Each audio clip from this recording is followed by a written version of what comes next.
haddii rabto inaad guri iibsato 2026ka this video wuxuu ku safgaranayaa at least $10,000 to $30,000 ku badbaadinaya so dad badan lacagta ku lose garayaan inuu marketka xun yahay waxa lacagta ku lose garayaan qalado ay sameeyaan qaladahaas qalada laga hortagi karo intay guriga iibsan ka hor haddaan uga cusubta markoodan soo boqotay tahay magaca waxa la Dahir waxa caawinaa dadka Soomaalida maanaswara ku nool ayaa caawinaa inay guriga iska sii gadaan inay guri iibsadaan si hanti dhab ay u sameystaan haddii aad rabto arrimahaas inaad ka caawino numberkan halkan naga soo qabo insha Allah halkan hadii aad mortgage-ka inaad ku bixiso 5 to 7 years webinar ayaan qabanaa webinarka waxa loo yaqaanaa fastermortgagefreedom.com halkan shada ka arki doontaa idana halkan nagu imaam insha Allah fadlan soo folgare video aan soo waragto oo ku bilaabay number 1 dadka qaar waxay doortaan wax loo yaqaano they choose a relationship over results so waxay dooranayaan dadka qaar xiriirka ay ka dooranayaan qofka natiijada fiican ay ka lahaayeen waxaan maqlaa badanaa dadka ay ku dhahay qofkan waa cousin-kayga qofkan waa friend-kayga waan support gareenayaa qof aan garanayo wax ka qaldan there's literally nothing wrong with that hadda rabina family-ga support gareyso laakiin haddii markii go'aan aad qaadanayso oo guri iibsanayso $400,000 $500,000 $600,000 qofka wuxuu baahan muhiim inay yahay qofka inuu wax garanayo qof aan wax aan garanaynin inaad iska doorato maaha laakiin su'aal ku weydiinaya hadda maanta su'aashu waxay tahay hadda rabto maanta wadnaha laga qalo oo like heart surgery lagu sameeyo qof surgeon oo sameeyay operation soo sameeyay ilaa 100 qof soo sameeyay ma dooranaysaa ama qof rookie oo markaas cusub ayaa dooranaysaa so dadka badan 99% waxaan leeyahay waxay dooranayaan experience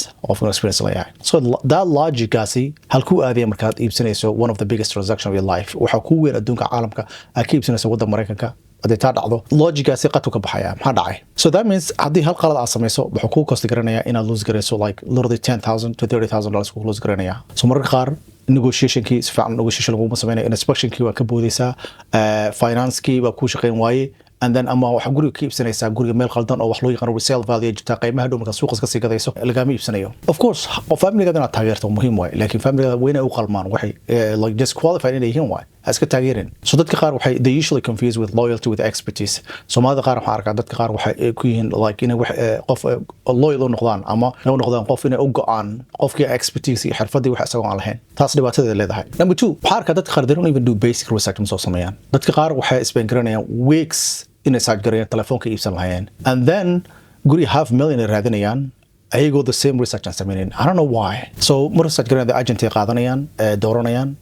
number 2 lenderka ay rabaan ka qaataan loanka research kuma sameeyaan the loan program kuma fiirinayaan the home buying process kuma fiirinayaan just way iska aaminayaan because of ama caasha ku tiri this guy guri ii gaday waa wadin fiican waaye no that's khatarteeda leedahay so adiga waxa rabaa research-kaada inaad soo sameyso inuu qof bini'aadam wax ku sheegi lahaa so badan ay tahay dhacdo oo aad iska qaadato qof bini'aadam waxa dhici doonta inaad guriga ku iibsato qiimo suuqa joogin inaad accept gareyso loan qaldan ama qalada far weyn aad sameyso ama lose gareyso wax loo yaqaan negotiation power inaad lose gareyso so the truth waxay tahay oo xaqiiqada waxay tahay hadda adiga research-ka soo sameynin qof kale ayaa go'aan ku gaari doono qofkaana go'aan ku gaari doonana lacagta aad lose gareyn doonto qaladkaasi qofka bixinayaan adiga noqon doontaa number 3 dadka qaar waxa underestimate ku sameeyaan ama ay fududaystaan experience-ka all agent the same maaha qofka new agent yahay even ma ogo problem marka jiro even ma ogo like an offer ku sameeynaya week offer ku sameeynaya markii negotiation ta struggling ku sameeynaya iyo dealka waxa arkaysa guriga qofkii waayay se ku dhacday qof markuu isoo waco waxa ku leeyno se ku dhacday guriga ku waayay ma garanayo qofkii la shaqeynayso iyo ma sharaxin laakiin qof experience dala shaqeyso number 1 first dhibaatada jirto dhan first uu ogaanaya lacag ku save garanaya negotiation oo wax loo yaqaan better terms buu ku sameeynaya iyo dealka wuxuu close garoobaya very smooth adoo dhibaataankaaga imaan ku rafaadin the difference waxa u dhaxaysa waxa laga yaabaa inaad lose garayso lacag $10,000 to $30,000 lose garayso ama qof kale inuu ku badaaday lacagtaasi farq u dhaxayo so hadda guriga iibsanayso waa waxa one of the biggest financial decision I've ever sameynayso way so qof ha u dooran because of qofkaasi family-gaada way ha u dooran qofka ha u dooran because of like you know friend-kaada way ha u dooran qofka ha u doorataa basically competence or like qofka wixii inuu garanayo u dooran ama ha u dooran xaleemaad ku tiri oo guriga u iibiyo kala u dooran just adiga research-kaada soo samee caruurtaada even adiga research sameeyna caruurtaada u dir research ku sameeyaan asoo ogaadaan qofka at least basic videos taaban kartaa basic wax sameyn kartaa oo kale